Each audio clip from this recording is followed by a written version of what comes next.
Hey, what's up everyone? Welcome back to the channel. Today I'll be talking about Ash.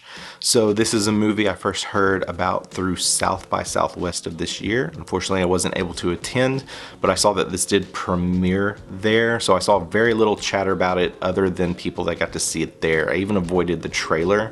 The only thing I knew about this film was that it starred Aaron Paul from Breaking Bad.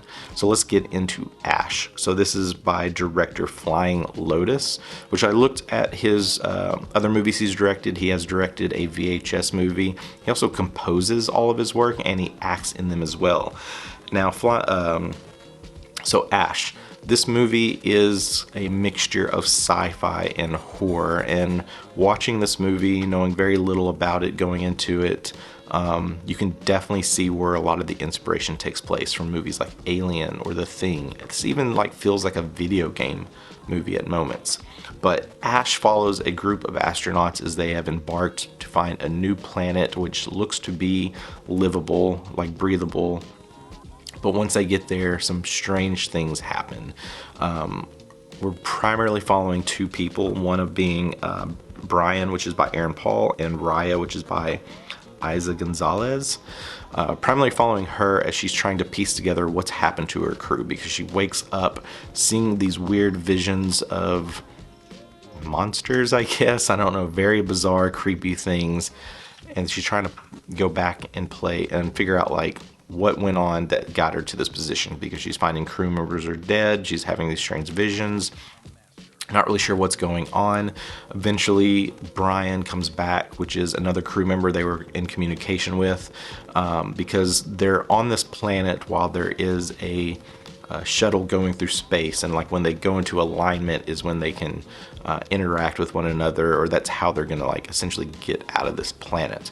So it's the planet's breathable, except it's still poisonous. So it's what were they there for? Were they there to make the planet livable? That's what we're trying to figure out. And the moments that we see, it's hard to know where this movie was going. Is this more of an alien monster movie, something that resembles The Thing, or was this going more of a zombie style route? Because these moments we get with flashbacks or these visions that she has makes it almost feel like a zombie movie in a way. She can definitely tell that she's sick in some way, poisoned maybe, she's not really sure. This is a future movie, so we get a lot of new tech. She has these little patches that she puts on her neck that's supposed to, I guess, make her heal or feel better. Or maybe it just kind of reduces these events that she's having. But once we get these characters together, they realize they're limited on oxygen. They're trying to understand what's out there, where did the crew go, why is this happening? And that's kind of what we follow through the bulk of this runtime. I mean, this is another 90-minute movie, definitely keeps you on the edge of your seat and has some classic jump scare moments. I think this movie is almost a slow burn in a way, because there's a repetitive nature about this, because we're trying to understand these characters, this crew, and understand, where things started to go wrong. Is it something, is it an infection? Is it another life form?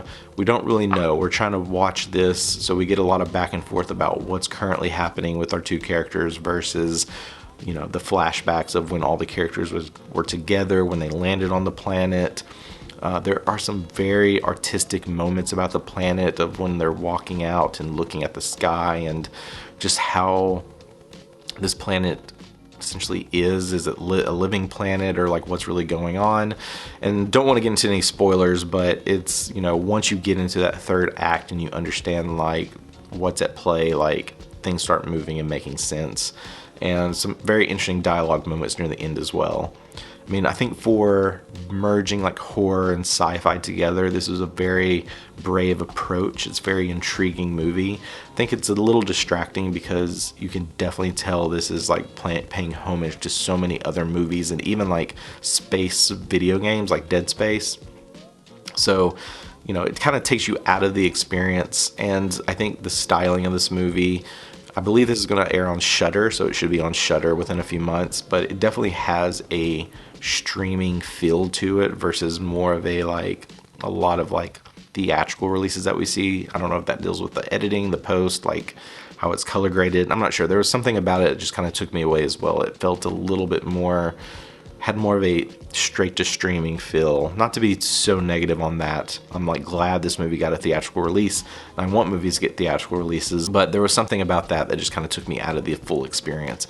And I think the repetitiveness of this got a little tiring, especially for a 90-minute film. I wish it kind of picked up pace and moved a little bit quicker at times versus just showing me things over and over again. But I understand like the purpose of why they did that to get to the end, because once you get to the third act and you understand what's going on, okay, like you're ready to see like how this movie is going to conclude, like with everything going on. So if you saw Ash, what did you think about it? Did you see this in theater? Did you see it at South by? You're just waiting to see this on Shudder? Let me know in the comments. If there's other movies like this that you like, let me know as well. Love checking out sci-fi movies, horror, anything that kind of blends those two genres together. Always down to check out. So let me know in the comments. Thanks for stopping by. Be sure to like and subscribe. I'll be back again with more reviews real soon.